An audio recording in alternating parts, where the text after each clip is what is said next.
See, one touch from Jesus is all you need. One touch from Jesus changes everything. Desperate faith, meets divine power.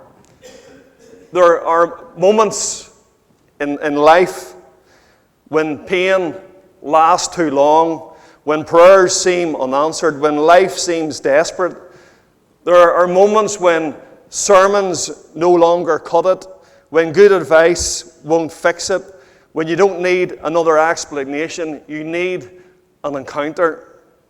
And what we see, this story about Jesus, is not merely just another story. It's a story of his power, where he not merely heals a body, he restores identity, he restores dignity, he restores community, and he restores faith.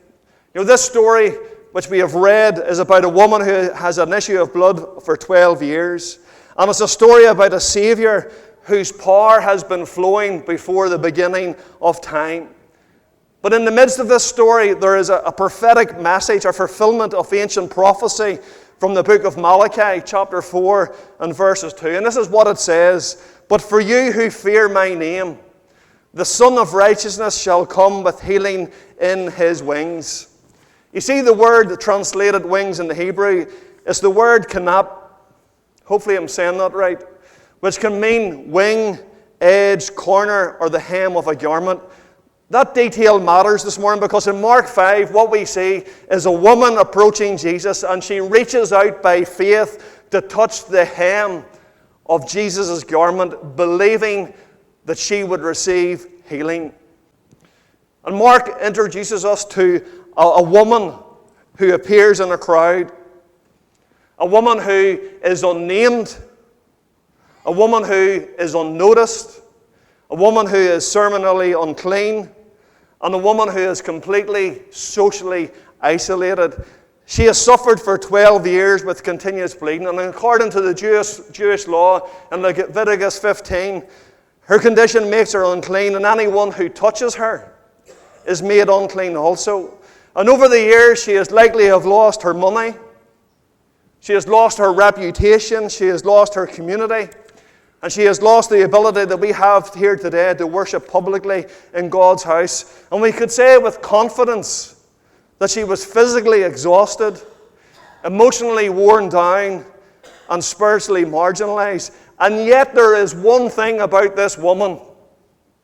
She still believes that Jesus can heal her.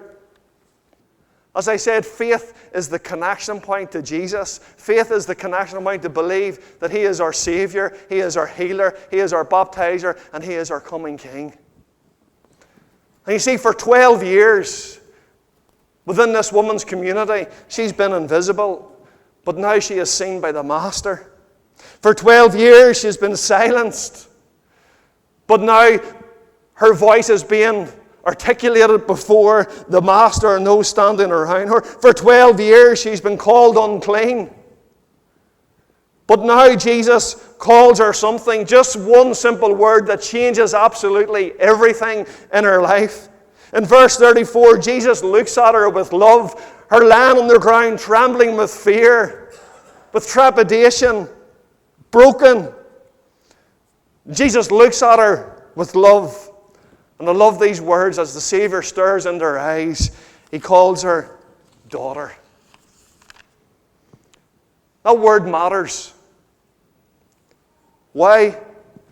Because for years she had the label of an outcast. Someone who didn't belong. And Jesus just didn't heal her and move on. He took this moment and he restores her dignity.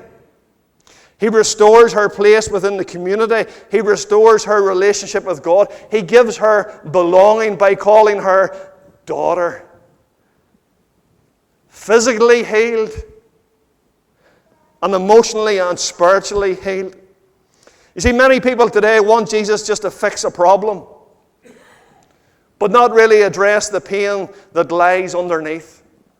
See, one touch from Jesus is all you need. One touch from Jesus changes everything.